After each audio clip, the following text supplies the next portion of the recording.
जब भी हम भारतीय संविधान की बात करते हैं, एक नाम सबसे पहले सामने आता है, डॉक्टर भीमराव अंबेडकर। अक्सर लोग पूछते हैं कि जब संविधान सभा में 300 से ज्यादा लोग थे, जब जवाहरलाल नेहरू थे, राजेंद्र प्रसाद थे, सरदार पटेल थे, मौलाना आजाद थे, तो फिर सिर्फ अंबेडकर को ही संविधान का निर्माता क्यों कहा जाता है? क्या ये बाकी लोगों के योगदान को नजरअंदाज करना नहीं है? इस सवाल का जवाब हमें उस दौर की परिस्थितियों, संविधान बनाने की प्रक्रिया और अंबेडकर की भूमिका को गहराई से समझकर ही मिलेगा। भारत को आज़ादी 15 अगस्त 1947 को मिली, लेकिन असली चुनौती उसके बाद शुरू हुई। देश टूटा हुआ था, दंगे हो रहे थे, लाखों लोग विस्थापित थे, रियासतों का विलय बाकी था और सबसे बड़ी बात, एक ऐसा संविधान बनाना था जो इतने विविध समाज को एक साथ बांध सके। इसी उद्देश्य से संविधान सभा का गठन हुआ, जिसकी पहली बैठक 9 दिसंबर 1946 को हुई। इस सभा में कुल 389 सदस्य थे। बाद में विभाजन के बाद ये संख्या घटकर 299 रह गई। संविधान सभा के अध्यक्ष बने डॉक्टर राजेंद्र प्रसाद और उद्देश्य प्रस्ताव रखा जवाहरलाल नेहरू ने, जो बाद में संविधान की प्रस्तावना का आधार बना। मौलाना अबुल कलाम आजाद शिक्षा और सांस्कृतिक मूल्यों पर बोलते थे। सरदार पटेल रियासतों के एकीकरण और प्रशासनिक ढांचे पर काम कर रहे थे। यानी संविधान का काम एक सामूहिक प्रयास था, इसमें कोई शक नहीं। लेकिन अब सवाल आता है कि डॉक्टर अंबेडकर इस पूरी प्रक्रिया में कहां खड़े थे? 29 अगस्त 1947 को संविधान सभा ने एक ड्राफ्टिंग कमेटी या प्रारूप समिति या मसौदा समिति बनाई। इस कमेटी का काम था संविधान का असली मसौदा तैयार करना, यानी कानूनी भाषा में उसे लिखना। इस कमेटी के अध्यक्ष बनाए गए डॉक्टर भीमराव अंबेडकर। ये कोई औपचारिक पद नहीं था, बल्कि सबसे कठिन जिम्मेदारी थी। प्रारूप समिति में कुल 7 सदस्य थे। प्रारंभिक सदस्यों में डॉक्टर भीमराव अंबेडकर अध्यक्ष थे। इसके अलावा एन गोपाल स्वामी अयंगार, अल्लादी कृष्ण स्वामी अय्यर, के.एम. मुंशी, सैयद मोहम्मद सादुल्ला, बी.एल. मित्तर, डी.पी. खेतान जैसे विद्वान थे। डी.पी. खेतान का 1948 में निधन हो गया था। उनके निधन के बाद टी.टी. कृष्णामाचारी को प्रारूप समिति का सदस्य बनाया गया। इसके अलावा एक और महत्वपूर्ण परिवर्तन हुआ। बी.एल. मित्तर ने स्वास्थ्य कारणों से इस्तीफा दे दिया, जिसके बाद एन. माधवराव को प्रारूप समिति में शामिल किया गया।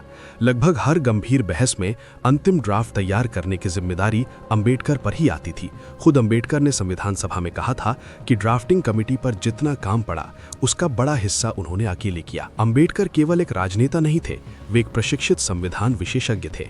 कोलंबिया यूनिवर्सिटी और लंदन स्कूल ऑफ इकोनॉमिक्स में पढ़े हुए अंबेडकर ने दुनिया के लगभग सभी प्रमुख संविधानों का गहन अध्ययन किया था।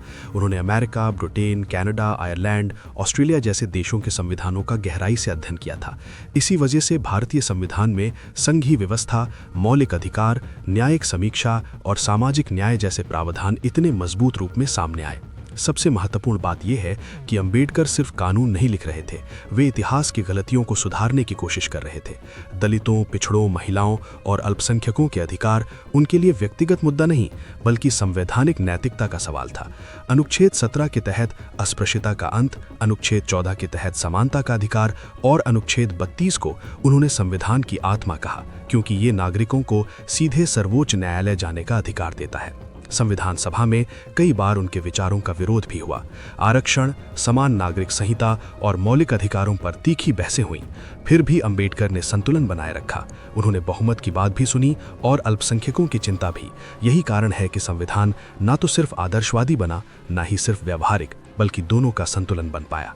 26 नवंबर 1949 को जब संविधान बनकर तैयार हुआ, कब राजेंद्र प्रसाद इसके अध्यक्ष थे, नेहरू इसके राजनीतिक चेहरे थे, लेकिन मसौदे की हर पंक्ति में अंबेडकर की बौद्धिक छाप थी। खुद राजेंद्र प्रसाद ने स्वीकार किया था कि अगर अंबेडकर न होते तो संविधान इतना व्यवस्थित और व्यवहारिक नहीं बन पाता। इसीलिए अंबेडकर को संविधान का निर्माता कहा जाता है। इसलिए नहीं कि उन्होंने अकेले संविधान लिखा, बल्कि इसलिए कि उन्होंने संविधान को दिशा दी, आत्मा दी और भविष्य देखने की क्षमता दी। वे संविधान के लेखक नहीं, बल्कि उसके शिल्पकार थे। जवाहरलाल नेहरू ने भी माना कि अगर अंबेडकर जैसे व्यक्ति ड्राफ्टिंग कमेटी के अध्यक्ष न होते तो संविधान इतना सशक्त नहीं बन पाता। अक्सर कुछ लोगों के द्वारा यह तर्क दिया जाता है कि भारत के संविधान का असली श्रेय डॉक्टर भीमराव अंबेडकर को नहीं, बल्कि बी.एन. राव को मिलना चाहिए, क्योंकि बी.एन. राव ने ही संविधान का ड्राफ्ट तैयार किया था। लेकिन ये दावा आधा सच है, पूरा नहीं। B.N. राव भारत की संविधान सभा के संवैधानिक सलाहकार थे। उनका काम था विभिन्न देशों के संविधानों का अध्ययन करना, उनकी तुलना करना और संविधान सभा के सामने तकनीकी सुझाव रखना। उन्होंने एक प्रारंभिक मसौदा तैयार किया जिसे रफ ड्राफ्ट कहा जा सकता है, न कि अंतिम संविधान।